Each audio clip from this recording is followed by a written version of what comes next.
Hello, everyone. Thank you for joining me again on our continuation of learning the mindset of the Elter Rebbe, the Tanya, which is really, really mind-blowing at some points. Sometimes, there's a lot of questions that are arising from this learning. But the main thing is that we are on a mission to make our godly soul, make our godly spark, that divine spark that is an actual part of the Creator, the most dominant part of our life, and release it from that imprisonment of the physical body and the animal soul. And we are all really, really merited to have the book of the Tanya, which actually gives us the tool and the know-how to get it done. So today's chapter is chapter Lev, which means heart, which is also the heart of the book of the Tanya. It's really talks about something that it's very, very important and crucial for us to understand, to know, and to implement before we can really do anything else. In the last chapter, the Alter Rebbe explained that after we are reaching a point of bitterness and a broken heart, by really contemplating and thinking about our spiritual state, that we understand that we need to kind of understand where we stand spiritually.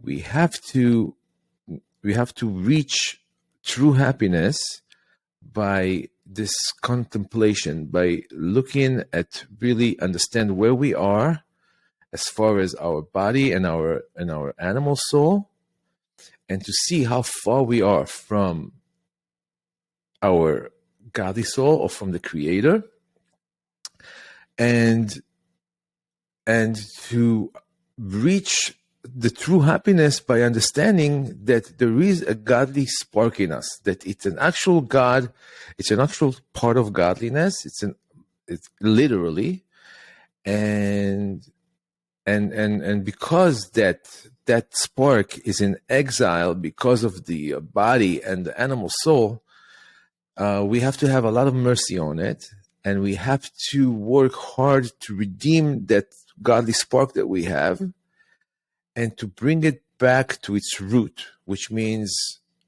being connected to godliness, being connected to the Creator. And we can only do that by really performing numbers of good deeds and really connecting to spirituality and to the light of the Creator. And just by doing that, coming back home, it's really brings a tremendous happiness to the soul. And it's like the same happiness that it was described in the previous chapters. In the previous chapter, like the son of the king getting released from prison and coming back to his father's house. And even though the body stays in a lower state, we have to understand that the soul should be more precious to us than our body.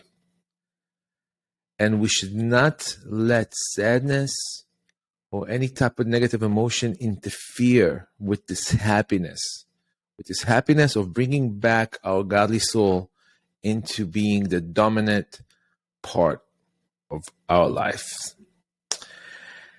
And we should understand that we should really, when we do this contemplation, when we really are starting to understand our place, we have to really understand that true happiness, really, really, really true happiness, is a happiness that comes from the soul returning back home, our godly spark returning back home.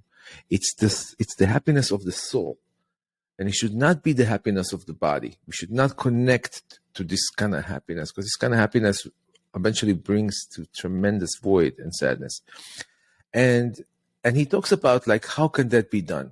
Right? So we understand that, in order for us to redeem our godly soul from exile, we have to, perform good deeds. We have to do something. And he's giving us the tools here for the most important thing we need to do in order to do that. And that is love their neighbor. Love their neighbor. In Hebrew, it's be'avta l'reacha kamocha, which means love your neighbor, love your friend, which means everybody that it's not you, as much as you love yourself. And there is a really amazing thing about this, because the word love in Hebrew has a numerical value of the number 13.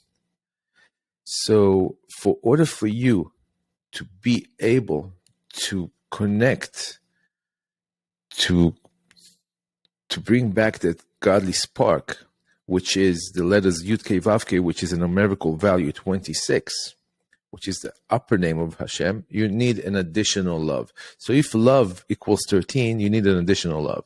So you have to love yourself, and then you have to love your neighbor or your friend as much as you love yourself. And then doing this simple math, 13 plus 13 creates the number 26, and that's the number that literally brings back the ultimate connection to the Creator. And we have to start with little things, with good deeds, and we have to love, everybody as much as we love ourselves. And also we have to look at our body and look at our godly soul, and to be like, enough with that. Look at it as something like a foul, like something that it's lower. And you should not love your body more than you love your fellow man, your fellow people, your community, humanity, so to say. It starts when we talk about loving humanity, it starts with your family inside your home, and then goes to your friends, and then goes to your community, and then goes to your city, and then goes to your state, and then goes to your country, and then goes to the rest of the world.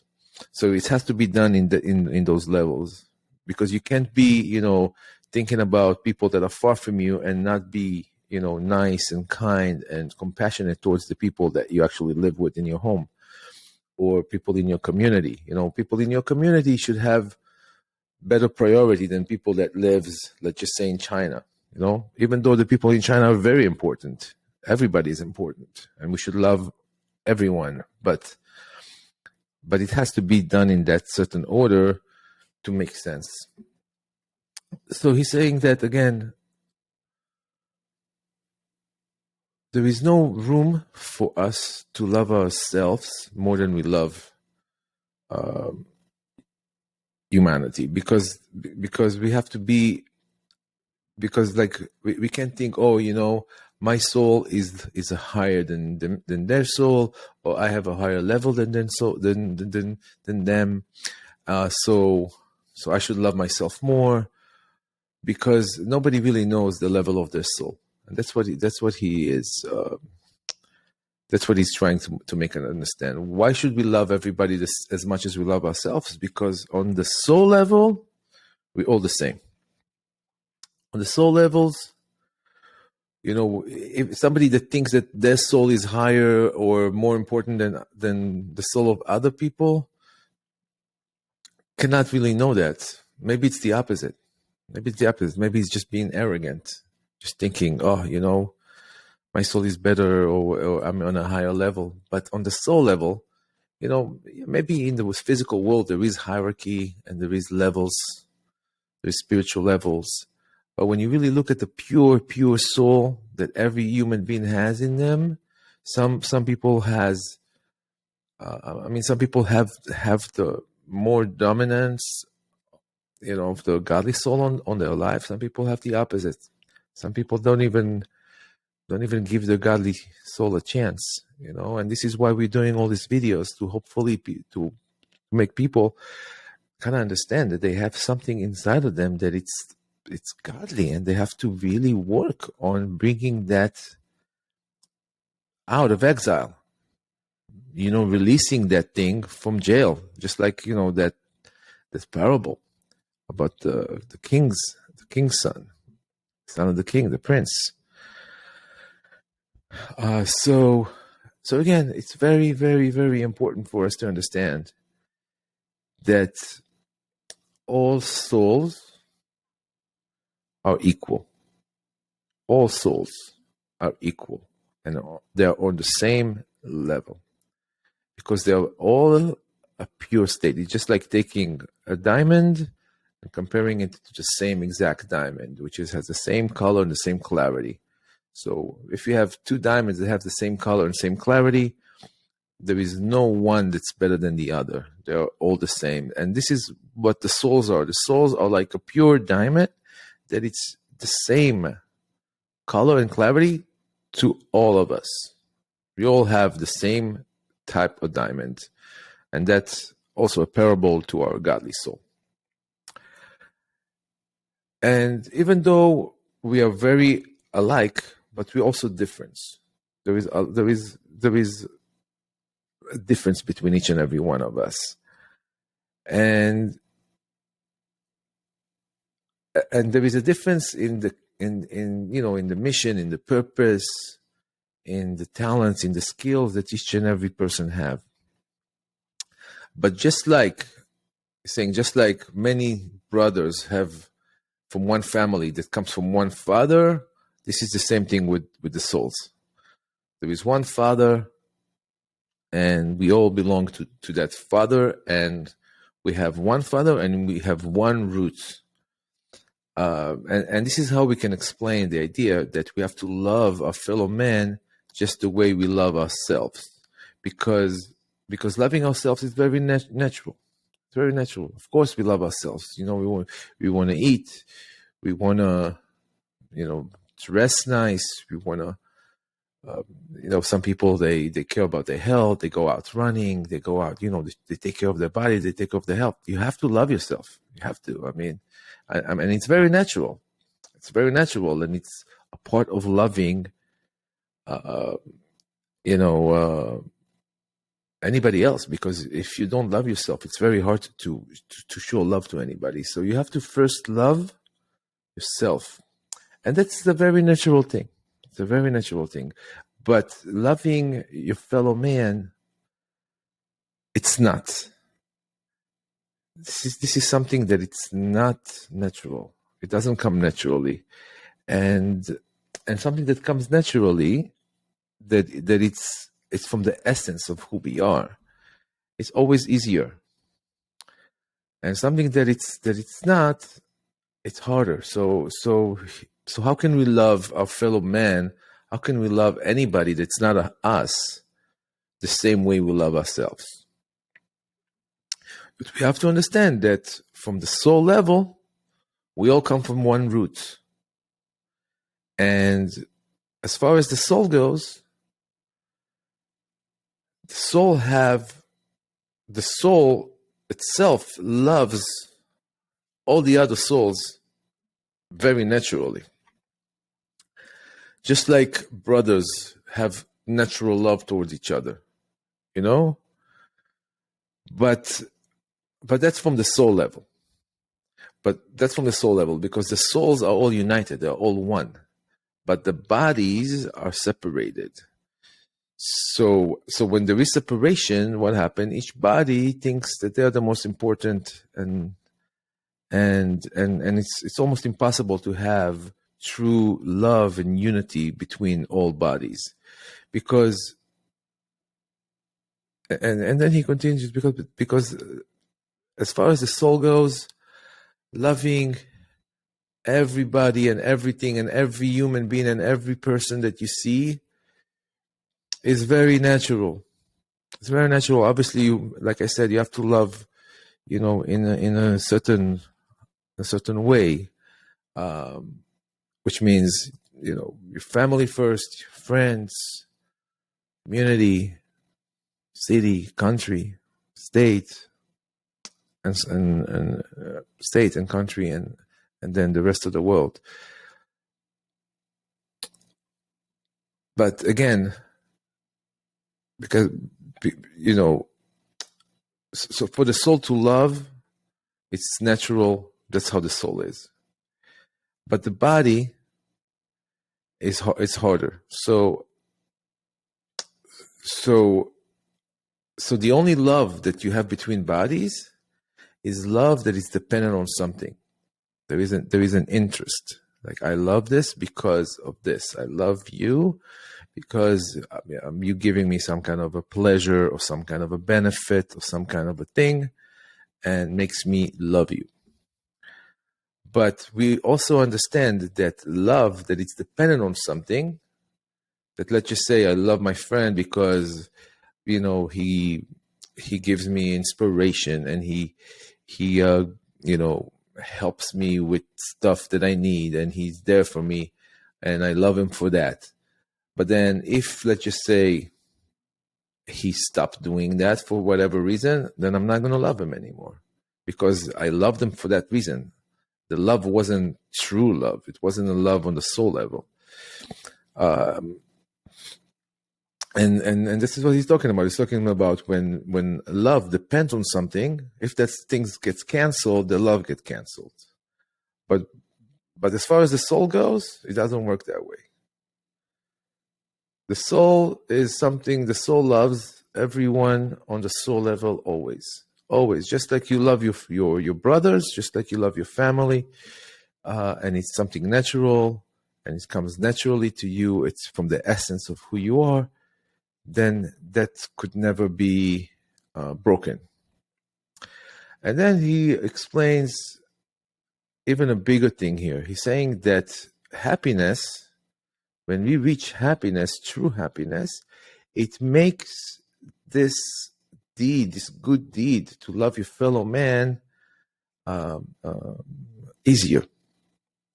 Because what's happened is that when you reach true happiness, and he explains, how do we reach true happiness? By releasing our godly soul from exile and bringing it back to be the dominant part of our life. And how we do that? Through contemplation, thinking about how, far we are, and having this sadness that comes from the spiritual side, okay, of us wanting to achieve more on a spiritual level. And then once the sadness comes from the right place, when it's directed correctly, it brings tremendous happiness. And that happiness helps us love much more, because that just turns it to almost natural, the same way that we love our brothers. So he says that, the whole Torah, it's really talks about the soul only. Yeah, there is many stories and there is many things, but it's really all about the soul. And when we understand that, it will bring us to the greatest mitzvah, the mitzvah of Ahavat Israel, which is loving your fellow man, your fellow Yid, your fellow neighbor, love their neighbor. Israel is also a code name that says direct El, which means direct yourself to God. So when there is a person that is directing his energy, his mind, to God, and he wants to connect with the Creator, he's considered Israel, so to say. And then he says the whole thing that he says that loving your fellow man, loving your humanity, loving everything that it's not you, that is the foundation and the root for all good deeds. For all good deeds between human beings, one to each other. And this is why you should also be very careful, when it comes to doing deeds between you and the place. Because for example, when you love yourself, then you do things for yourself. You meditate, you pray, you do all the things to elevate yourself because you care about yourself. But when you do that, that brings you to also love your fellow man.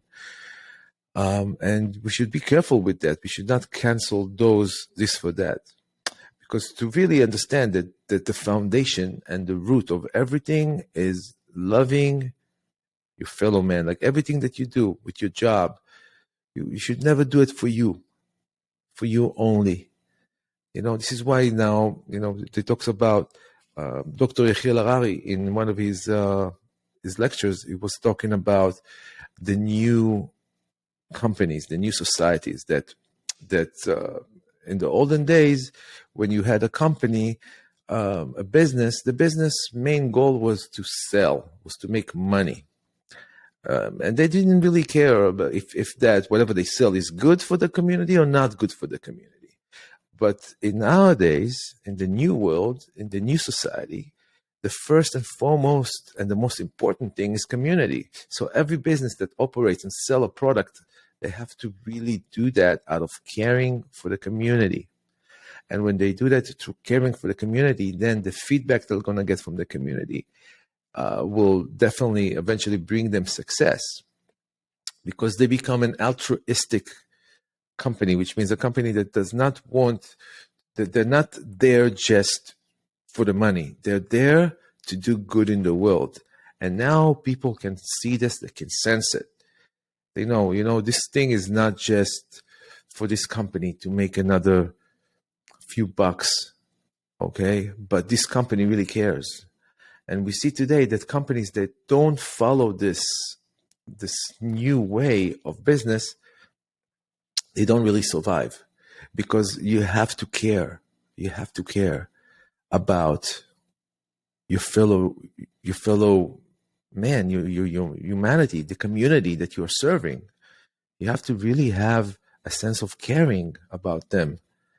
And he says it's very, very important. It's very important, because at the end of the day, there is companies that they don't, a year goes by and some of them are 100 years old companies, and all the people that started those companies, there's already a new generation. So it's really not about the people. It's not about whoever started the company or the CEO or the founders.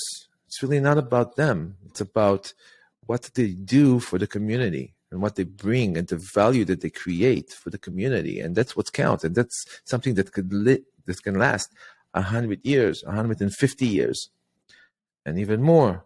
Because as long as there is care and value that's being given, then it will continue. It will continue forever. And this is the thing that now it talks about, that really, really the foundation and the root of the whole Torah, the whole New Testament, Old Testament, anything that has to do with spirituality, with getting closer to the Creator, is to elevate the soul above the body, which means, like it says that the Alter Rebbe will explain here, that he says that this is the whole Torah. This is everything. This is the foundation and the root of everything, to elevate the soul over the body. And it comes from down to up, which means that we have to become one. We have to become one. Because when there is unity and the soul's down here, then there is blessings. And when there is, God forbid, separation, the light of the Creator, our godly soul, cannot be there. He cannot be there, because when there is something that it's like a defective, like when somebody does not see the unity in the world, does not understand the unity in the world, and does not want to become a part of it. You know, a lot of people are denying the idea of the unity of the world, the oneness. Okay, I mean, how can you? I mean, everybody can believe whatever they want. There is no, nobody's forcing anybody to believe anything. But today we understand that everybody come together. It has nothing to do with religion anymore.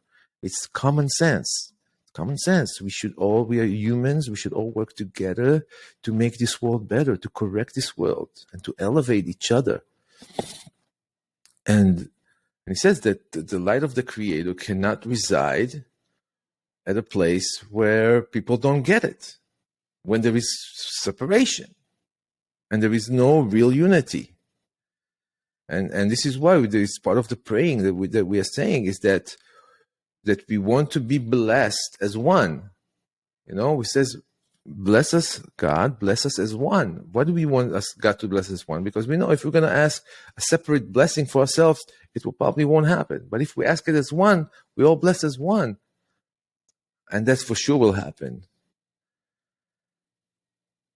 Because you see, the idea and the good deed about loving your fellow man or love their neighbor, it's based on connecting all the soul together. And this is why it's something that it's committing to each and every person in the world. Because each and every human being have a soul. And all those souls have to eventually come together in unity and be one and help elevate the world and help elevate themselves. Just like when we do the work and contemplate and release our godly soul from imprisonment, from exile, we reach tremendous happiness. Tremendous happiness. Imagine when that's going to happen on a global scale. That will for sure bring the redemption. So that's it for today. Thank you so much for listening. I'm looking forward to see you at the next video. Please like, share, and subscribe if you like this video. And also comments. I would love to hear what you guys have to say about this whole thing with the Tanya. You know, I have decided to do this and to share this because I think that this is the most important and profound information that every human being on earth should not only learn, but also distribute and give that word and take that word, take that ideas, take that information and share it. Share it with your friends. Share it. You know, you can either share the video or you can just go and speak to people about this, because this is very, very important. We'll see you next time.